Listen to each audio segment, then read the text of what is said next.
আসসালামু আলাইকুম। কেমন আছেন বন্ধুরা? আল্লাহর রহমতে আলহামদুলিল্লাহ আমি অনেক ভালো আছি। বন্ধুরা, আজ আমি ভীষণ মজাদার স্বাদের একটা ডেজার্ট আইটেম তৈরি করে আপনাদের সাথে শেয়ার করব। আশা করছি আপনাদের কাছে ভালো লাগবে।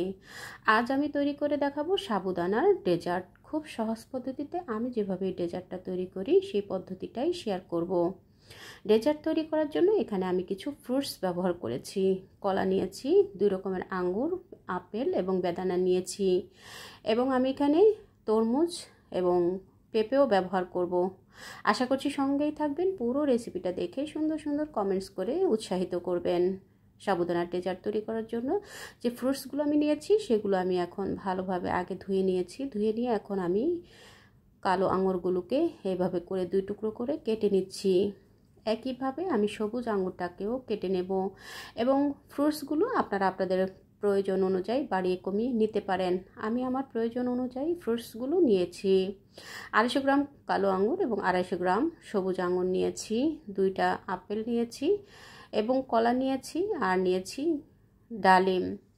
বন্ধুরা, ফ্রুটসগুলো আপনারা আপনাদের পছন্দ অনুযায়ী নিতে পারেন, এবং যে যেরকম পছন্দ করেন সেই অনুযায়ী সাইজ করে ফ্রুটসগুলো কেটে নিতে পারেন। এই ফ্রুটসগুলোই যে দিতে হবে তেমন কোনো কথা নেই। আপনারা আপনাদের পছন্দ অনুযায়ী বা আপনাদের হাতের কাছে যেসব ফ্রুটস থাকবে সেসব দিয়েও কিন্তু আপনারা এই ডেজার্টটা তৈরি করে নিতে পারবেন।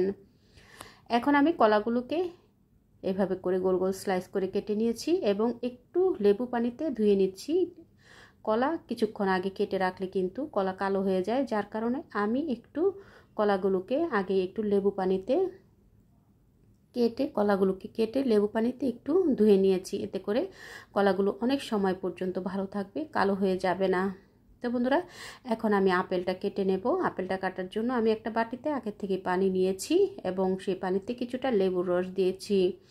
আপেল এবং কলা কেটে রাখলে কিছুক্ষণের মধ্যেই দেখা যায় কালো হয়ে যায়। এভাবে করে যদি টিপসগুলো ফলো করেন আপনাদের কলা এবং আপেলটাও কিন্তু কালো হবে না। এভাবে যদি আপনারা একটু লেবু পানিতে একটু ধুয়ে নেন, কাটার পরে একটু লেবু পানিতে ধুয়ে নিলে আপেল এবং কলাটা সুন্দর কালার থাকবে, কালার নষ্ট হবে না। সাথে আমি পেঁপে কিউব করে কেটে নিয়েছি এবং আমি কিছু তরমুজ কিউব করে কেটে নিয়েছি, আর ডালিমের খোসাটা ছাড়িয়ে ডালিমগুলো আমি কেটে নিয়েছি। সাথে আমি কিছু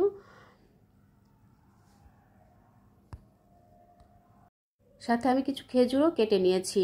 এখন আমি যেহেতু সাবুদানার ডেজার্ট তৈরি করব, তা আমি 250 গ্রাম সাবুদানা নিয়েছি। সাবুদানাটাকে খুব ভালোভাবে ধুয়ে নিয়েছি। ধুয়ে নিয়ে ফুটন্ত গরম পানিতে দিয়ে আমি সেদ্ধ করে নেব। সাবুদানাটাকে কিছুক্ষণ ফুটন্ত পানিতে নেড়ে চেড়ে জাল করে যখন স্বচ্ছ হয়ে আসবে, সেদ্ধ হয়ে আসবে, সেই সময় পর্যন্ত সেদ্ধ করে নিয়ে এরপর আমি একটা স্ট্রেনারে ছেঁকে তুলে নেব। দেখুন বন্ধুরা, সাবুদানাটা কিন্তু স্বচ্ছ হয়ে গেছে, তার মানে সেদ্ধ হয়ে গেছে। এখন আমি একটা স্ট্রেনারে ছেঁকে একটু ঠান্ডা পানি দিয়ে ধুয়ে নেব। এতে করে সাবুদানাটা দলা পেকে থাকবে না। আমি এখানে 1 লিটার দুধ আগের থেকে জাল করে একটু ঘন করে 3-4 ঘন্টা আগে আমি জাল করে নিয়ে এরপরে ডিপ ফ্রিজে রেখে দিয়েছিলাম। দুধটা একেবারে ঠান্ডা করে নিয়েছি। এখন আমি সাবুদানাটা দিয়ে দিলাম, দিয়ে ভালোভাবে মিশিয়ে নিচ্ছি। বন্ধুরা, উপকরণগুলো আপনারা আপনাদের প্রয়োজন অনুযায়ী বাড়িয়ে কমিয়ে নিয়ে নেবেন। যে যেরকম মিষ্টি খেতে পছন্দ করেন সেই অনুযায়ী চিনিটা অ্যাড করে দেবেন। আমি এখানে 1 কাপ পরিমাণ চিনি দিয়েছি। যেহেতু ফ্রুটসগুলো এমনিতেই মিষ্টি, যার কারণে আমি আমার টেস্ট বুঝে চিনিটা অ্যাড করেছি। আমি এখানে 1 কাপের মতো চিনি দিয়েছি। এখন আমি কেটে রাখা ফ্রুটসগুলো এখানে দিয়ে দেব। কিছু কিছু ফ্রুটস রেখে দেব আমি ডেকোরেশন করার জন্য, এবং গ্লাসে কিছু সাজিয়ে দেব, যার কারণে আমি কিছু কিছু ফ্রুটস এখানে ব্যবহার করছি আর কিছুটা আমি পরবর্তীতে ব্যবহার করব। তো সব ফ্রুটস থেকে আমি এখানে কিছু কিছু দিয়ে খুব ভালো করে নেড়ে চেড়ে মিশিয়ে নেব।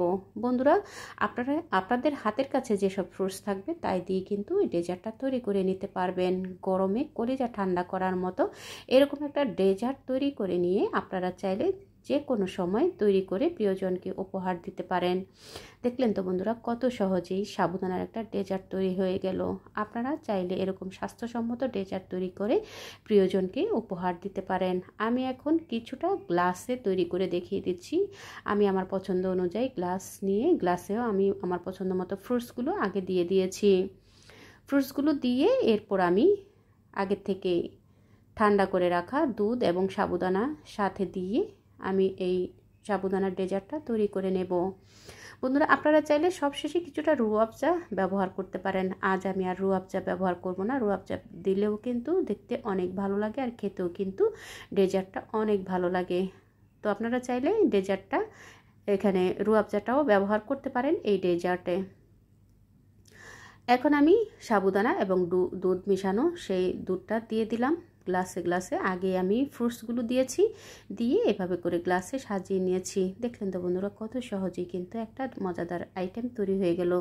আপনারা চাইলে এভাবে তৈরি করে প্রিয়জনকে উপহার দিতে পারেন। কেমন লাগলো আমার এই ডেজার্ট আইটেমটা? আশা করছি সকলের কাছে খুব ভালো লেগেছে। ভালো লেগে থাকলে প্লিজ বন্ধুরা আপনারা আপনাদের টাইমলাইনে শেয়ার করে দিয়ে ফ্যামিলি ফ্রেন্ডসকে দেখার সুযোগ করে দেবেন। রেসিপিটা ভালো লাগলে ট্রাই করবেন।